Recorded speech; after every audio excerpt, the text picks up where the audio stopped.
नमस्कार। आज मैं मोहक मंगल के इस वीडियो के बारे में बात करूंगा। इस वीडियो में मोहक ने ये क्लेम किया है कि इंडिया में मिडिल क्लास का प्रोपोर्शन 3% ऑफ द पॉपुलेशन है। पर मैं विद फैक्ट्स एंड डेटा ये अभी आपको प्रूफ करूंगा कि इंडिया में जो मिडिल क्लास है वो एटलीस्ट 10% ऑफ द पॉपुलेशन है, जिसे आप बाय एनी इंटरनेशनल स्टैंडर्ड्स आप जिसे मिडिल क्लास बोलेंगे, वो at least 10% of the Indian population है। हम इंडियन मिडिल क्लास फैमिलीज के बारे में वापस बात करें तो हम में से कई लोग सरप्राइज होंगे ये जान के कि बस 2% इंडियन पॉपुलेशन ही मिडिल क्लास है। पर हमें कई बार बताया गया है कि इंडियन मिडिल क्लास तो बूम कर रही है। तो क्या हुआ? बेसिकली प्यू रिपोर्ट ने ये बताया कि इंडिया में जो पॉवर्टी रेट है वो 2001 और 2011 के बीच जरूर गिरी थी, पर मिडिल क्लास इंडियंस का शेयर इतना नहीं इंक्रीज हुआ। मोहक ने प्यू रिसर्च का डेटा साइट किया जिसके according 3% of the Indian population middle class है। अब देखिए, वैसे तो प्यू रिसर्च एक रेप्यूटेड ऑर्गेनाइजेशन है, but due to various reason मेरे हिसाब से इंडिया में इनकम के बेसिस पे मिडिल क्लास इनकम अच्छे से एस्टिमेट करके मिडिल क्लास उस पर डिफाइन करना मुश्किल है। तो मैं यहाँ पे इंडिया की पॉपुलेशन का मिडिल क्लास इनकम के बेसिस पे नहीं, कुछ ऐसी कमोडिटीज जो सिर्फ एक मिडिल क्लास इंसान ही अफोर्ड कर सकता है, आप उसके बेसिस पे आप एक इनकम रेंज मान सकते हैं। जैसे जैसे कार। अब अगर एक फैमिली के पास कार है तो उसकी एक basic level of family income होगी जिससे वो कार अफोर्ड कर पा रहे हैं, उसके मेंटेनेंस, पेट्रोल, तो उसको आप उसकी एक रेंज हम एस्टिमेट कर सकते हैं और हम ये मान सकते हैं कि जिस भी फैमिली एक 4 व्हीलर प्राइवेटली ओन्ड कार या फिर एक जीप है, वो मिडिल क्लास है और वो बाय एनी इंटरनेशनल स्टैंडर्ड्स माना एक मिडिल क्लास इंसान माना जाएगा। तो ये देखिए, इंडिया के 2011 सेंसस के हिसाब से इंडिया में 5% हाउस होल्ड के पास एक 4 व्हीलर कार या फिर जीप है। तो इससे हम ये एस्टिमेट कर सकते हैं रीजनेबली कि 2011 में इंडिया का 5% पॉपुलेशन मिडिल क्लास थी। अब मेरा एक मोहक के वीडियो से बड़ा क्रिटिसिज्म ये है कि वो 2022 में बने वीडियो के लिए प्यू रिसर्च का डेटा साइट कर रहा है जो 2011 में इंडिया के मिडिल क्लास को एस्टिमेट कर रहा है। देखिए, इंडिया एक रैपिडली चेंजिंग कंट्री है। 2011 से अभी तक हमारी पर कैपिटा इनकम लगभग डबल हो चुकी है और उस दौरान हमारी मिडिल क्लास भी डबल हो चुकी है। अभी ये एस्टिमेट किया जाता है कि around 11% of the Indian house hold के पास एक कार है एटलीस्ट।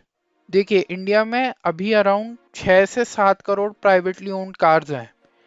तो अगर हम एक कंजर्वेटिव एस्टिमेट भी ले लें, हम मान लें कि एक कार एक 2 लोगों के घर में काम आ रही है, तो उस हिसाब से भी एटलीस्ट 12 करोड़ इंडियन घरों में एक कार है, जो हमारी पॉपुलेशन का 10% है। तो हम ये तो कह सकते हैं कि इंडिया में एटलीस्ट आज के टाइम पे 10% of the population middle class है। इन मिडिल क्लास फैमिलीज का प्रोपोर्शन बहुत है इंडियन सोसाइटी में, वही गलती कई कंपनीज भी करती हैं। उनको लगता है कि इंडियन मिडिल क्लास बहुत बड़ी है, पर एक्चुअली में वो है नहीं। जिसकी वजह से कई मल्टीनेशनल कंपनीज जब वो इंडिया आती हैं तब उनको रियलाइज करता है कि उनकी टारगेट कंज्यूमर्स बस इतने से ही हैं। और वो कंपनीज जो इस चीज़ को रियलाइज नहीं करती उनको डिसअपॉइंटमेंट फेस करनी पड़ती है। अगर हम स्टारबक्स की बात करें तो स्टारबक्स के बहुत बड़े प्लान थे इंडिया में लॉन्च करने के, पर उन्होंने पिछले 2 सालों के दौरान करीब एक शॉप खोली है हर महीने में, जबकि चाइना में ऑलमोस्ट एक नया स्टारबक्स खुलता है हर 15 घंटों में। अब ये सच है क्योंकि वो व्यक्ति आई डोंट थिंक एक ओवररेटेड कॉफी फ्रेंचाइजी की परफॉर्मेंस किसी देश में मिडिल क्लास के साइज को डिफाइन करती है।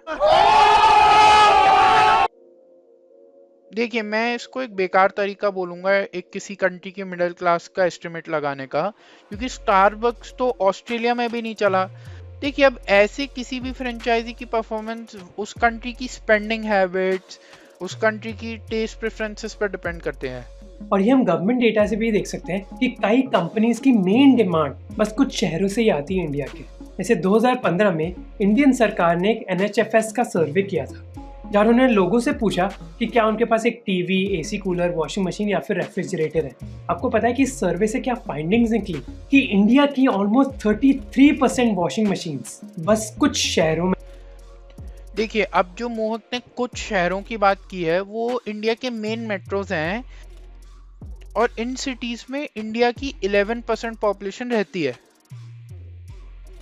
तो हाँ, मैं मोहक का पॉइंट समझ रहा हूँ कि 11% पॉपुलेशन के 33% अप्लायंसेस हैं। दिल्ली एनसीआर एक 50,000 स्क्वायर किलोमीटर का एरिया है, जिसमें दिल्ली और कई सारे टाउन्स और बहुत सारे विलेजेस भी आते हैं। तो इसमें अराउंड इंडिया की 4 to 5% पॉपुलेशन दिल्ली एनसीआर में ही रहती है। तो ठीक है, डिस्प्रोपोर्शनेट डिस्ट्रीब्यूशन है इन गुड्स का। देखिए, अब ऐसा नहीं कि इन शहरों में इंडिया की बहुत कम पॉपुलेशन रहती है, 2% इनका सब कुछ है। इसमें इंडिया की 10 to 11% एक significant share of the population रहती है, जिनके पास 33% गुड्स हैं। हाँ ठीक है, डिस्प्रोपोर्शनेट है, लेकिन कितना, मैं बस ये कह रहा हूँ।